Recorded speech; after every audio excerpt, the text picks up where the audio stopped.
Hi guys, hope everyone's well and welcome back to the Improvement Podcast. So today I'm going to touch on, should we focus on sensation during our training? I've had a bit of a nightmare trying to record this.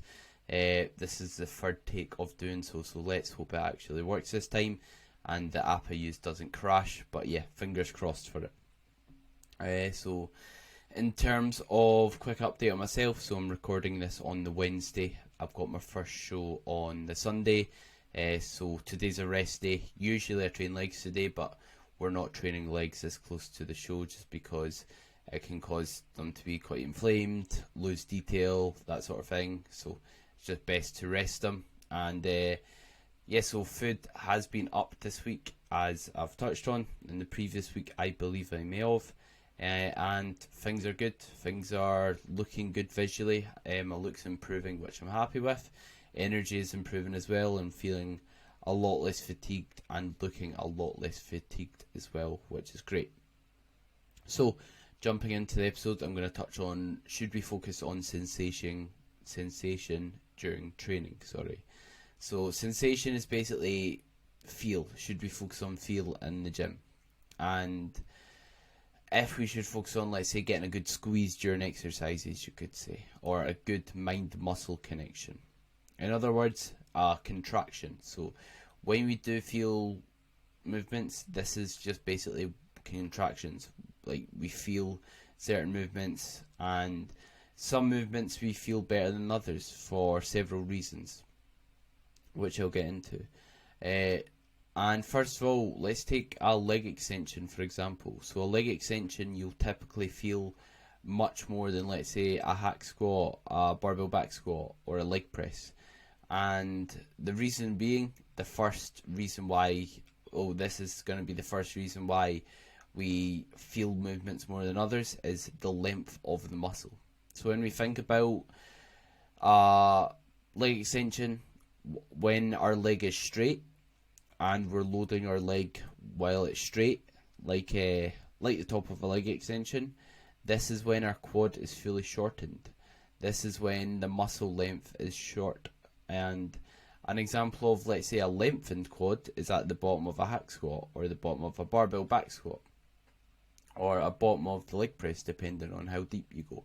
So this is an example of a quad fully stretched, and an example of a quad fully short is when your leg's straight. That's it, fully contracted. You can't get the muscle any shorter, you can't contract it any further.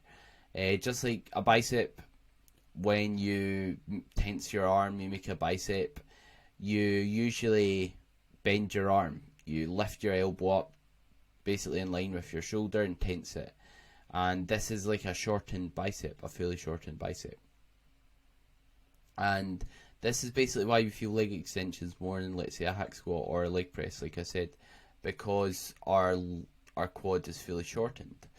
And in terms of if this is good, it's not bad.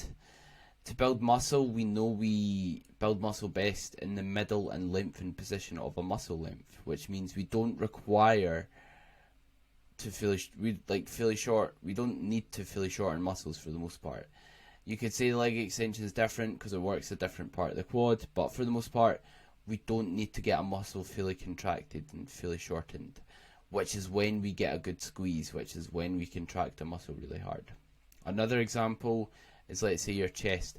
At the top of a pec fly with, let's say, a pec fly machine, or maybe you're doing it on cables, this is a fully shortened pec when your biceps jammed right into your chest and when you're at the top of a fly.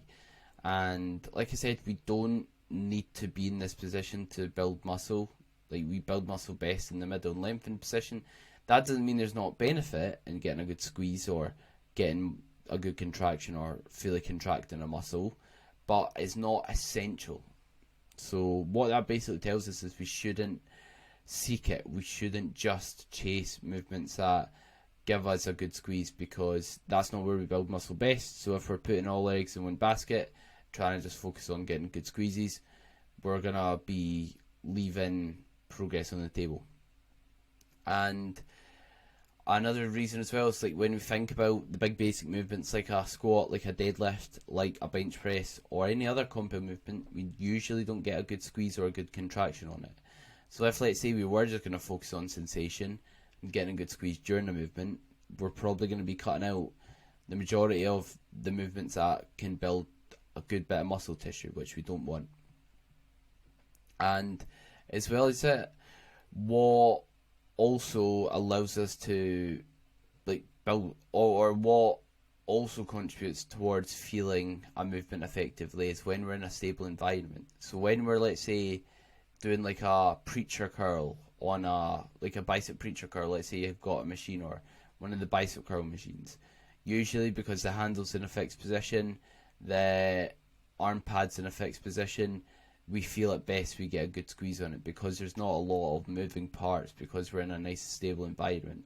So that also contributes towards feeling a muscle a bit more effectively.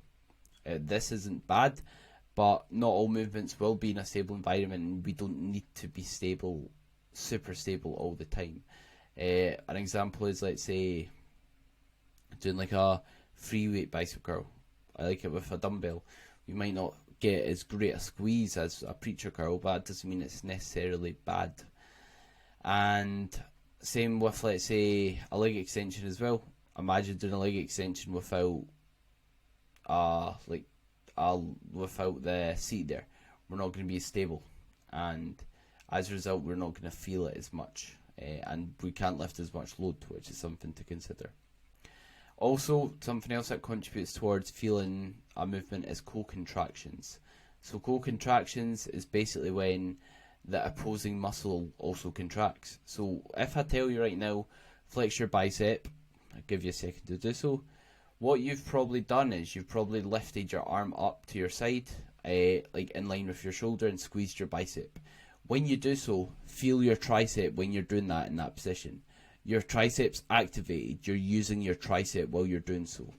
And what I mean by this is, it's not just your bicep you're squeezing, you're unconsciously squeezing your tricep, which is why you feel your bicep work better, because your triceps also getting squeezed, which makes you feel, it just makes you feel it a bit more.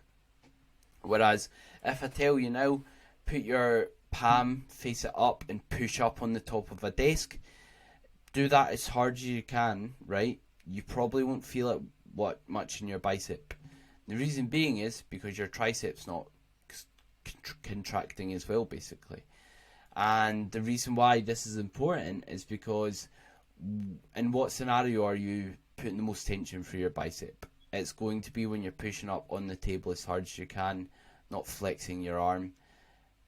But if we feel it better when we're just flexing our arm, then if, let's say, you did just focus on sensation, just focus on getting a good squeeze, then you'd say that's producing less tension on your bicep. You're expressing less force. You're basically lifting less load. You're putting less load for your bicep doing that, but we feel it more. So does that mean it's better? Probably not, if that makes sense. So that's a good example why. And also, what else contributes towards how much we feel exercise is the load lifted. So let's say we're doing a leg extension. If I told you to pick what weight you can feel best, then you'd probably pick one of your warm-up weights and just get a really good squeeze at the top. You're not going to be picking what you'll do for probably your hard set where you can lift maximum amounts of weight. And this is a balancing act, of course, because with a leg extension, because of the nature of the exercise, it allows you to fully contract your quad. It makes sense to use a weight you can pause at the top and contract it hard and feel it well to an extent, but we don't want to be using a really light weight where we're just focusing on squeezing the muscle, because we're going to be using less weight than we potentially can. The same goes for a bicep curl, tricep extension, anything else, or a hamstring curl. It's like, see if I told you, right, pick what weight you can feel best. You're going to be using a light weight. And we know we want to obviously be applying progressive overload, lifting as much as we can with good form to build muscle. So there comes a point where you're going to have to feel it a bit less. And that's okay. We don't need to get an amazing squeeze from that movement. Research also says that force is higher when we're not using mind-muscle connection. So I was reading something that was saying when we basically do a movement, if we focus on using mind-muscle connection, we do recruit more muscle fibers for the first few reps, but that's it. But if, let's say, we don't focus on using mind-muscle connection throughout the whole set as a whole, and at the end of the set, we recruit more muscle fibers. So basically, we recruit muscle more effectively when we don't focus on getting a good squeeze and mind-muscle connection throughout the set. So it's kind of backed by research. We don't and we shouldn't really focus on just getting a good squeeze and focus on mind-muscle connection a ton.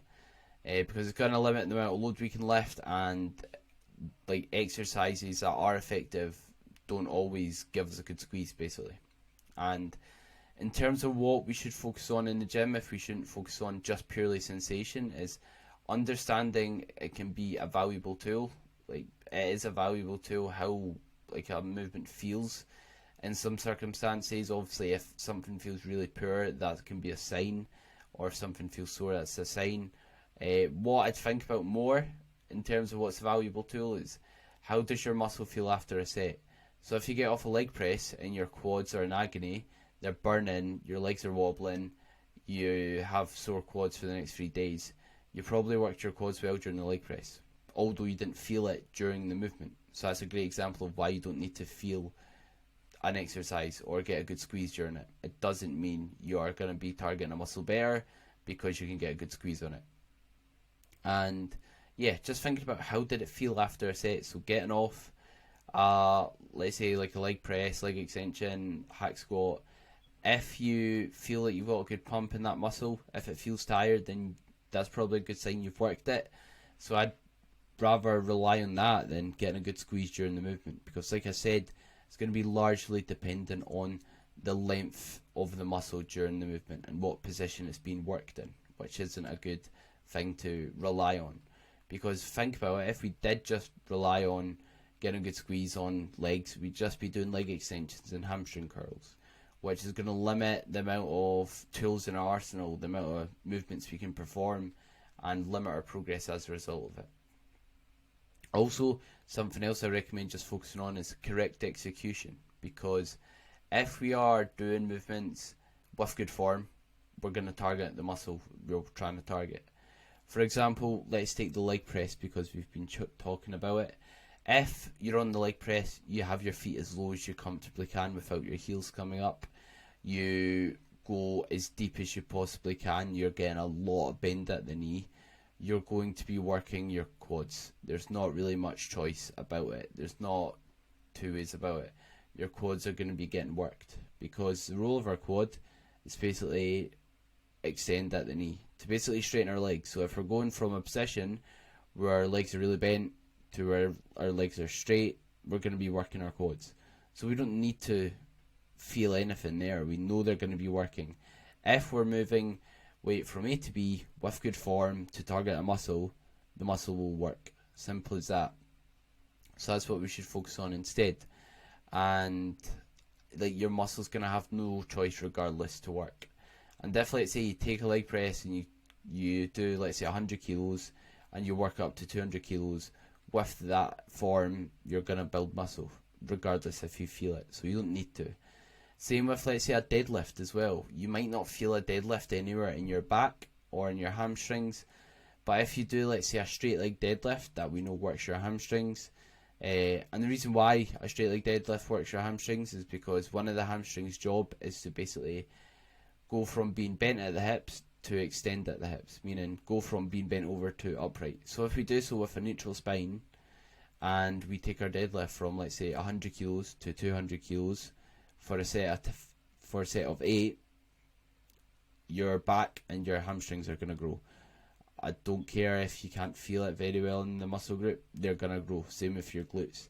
And it's because of the muscle length, because we're not isolating a muscle, and because we're also not training much muscles in a shortened position. But it doesn't mean we're not gonna build muscle during it. I think we can all agree, regardless if you think deadlifts are optimal for muscle growth, you're gonna progress, you're gonna build muscle taking your deadlift from 100 kilos to 200 kilos. So yeah, definitely not something we need to focus on in terms of getting a good squeeze for our muscle group.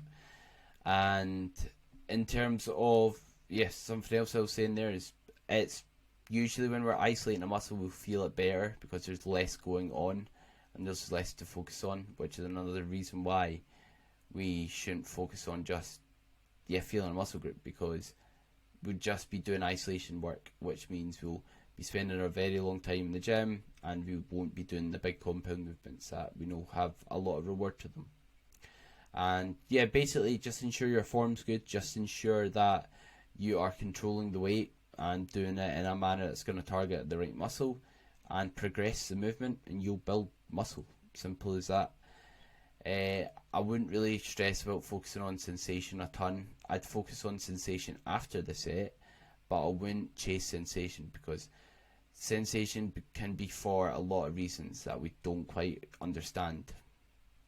And there's also like examples of where sensation doesn't mean anything. Like the top of a barbell back squat, we can push our hips through and squeeze our glutes at the top of our barbell back squat, but that doesn't mean we're going to be growing our glutes. That doesn't mean we'll probably grow our glutes during our barbell back squat. So I take that back.